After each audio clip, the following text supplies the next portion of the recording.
আজ টিপির কাজ করতে যেয়ে একটা নতুন অভিজ্ঞতা হলো এবং নতুন মানে মানুষের উদ্ভব হলো, যে মানুষটাকে আমি চিনি জানি অথচ তার ভিতরের খবর আমরা রাখতে পারি না।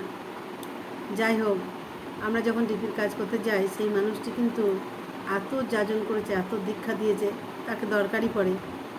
তো সে তার মেয়ে যাচ্ছে আমাদের সাথে, মেয়ে বিয়ে হয়ে গেছে। আমি মেয়েটাকে জিজ্ঞেস করলাম, বললাম তোমার মা ডিপির কাজে আসে না কেন?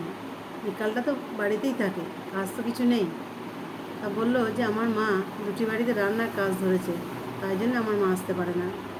আমি তো চমকে গেলাম, বাবা কেন্দ্র সরকারের চাকরি করে, এত টাকা মাইনে, হ্যাঁ এত বড় বাড়ি ধরুন, সে যদি পরের বাড়িতে রান্না করে সেটা তো চমকাবারই কথা।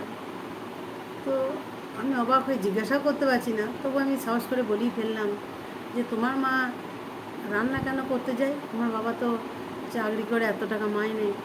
তো বললো যে আমার বাবা সব দেবে কিন্তু মাকে ইষ্টভৃতির পয়সা দেয় না।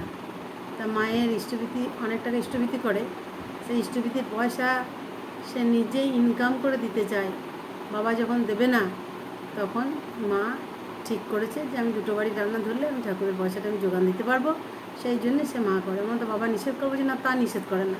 এ কেমন মানুষ দেখুন, বউ পরের বাড়িতে রান্না করতে যাবে সেটা সে স্বীকার করছে, সেটা সে মেনে নিতে চাইছে, কিন্তু তার মান সম্মানের কোনো তোয়াক্কা নাই যে আমি একটা সরকারি চাকরি করছি, আমার বউ কেন পরে বাড়িতে রান্না করতে যাবে, সেখানে বাধা দেয় না।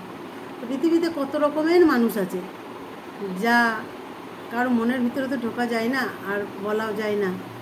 তো যাই হোক, সেই মাটিকে মানে প্রণাম করতে আমার ইচ্ছা করে যে তিনি কতটা ঠাকুরকে ভালোবাসেন, মানে আমরা তো কী করি, আমাদের থেকেও তিনি কতটা গভীর ভালোবাসেন।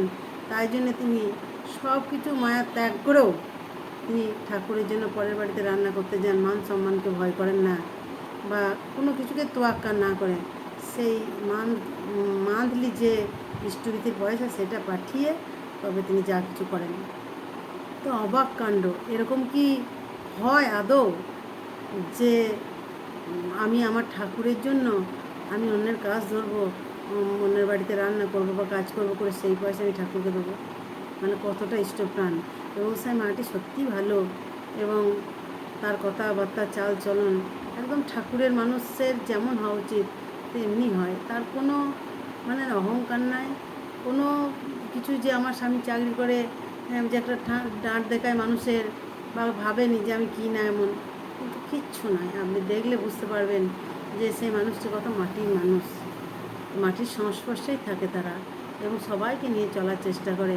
তার এলাকায় যত দীক্ষা, যত মানে যাজন, সেই করে দীক্ষা দিয়েছে। তার মানে কি ঠাকুরকে বুঝেছে, ঠাকুরের সঙ্গ করা মানে মানুষদের মতো সে ঠাকুরকে সঙ্গ করেছে। সে অনেকে বলে না, নাম ধ্যান করলে মনে হয় ঠাকুর যেন আমার কাছেই রয়েছেন, ঠাকুরকে সামনে দেখতে পাই, সে মনে হয় সেরকমই একটা অভিজ্ঞতার মতো। যাই হোক, জয় গুরু।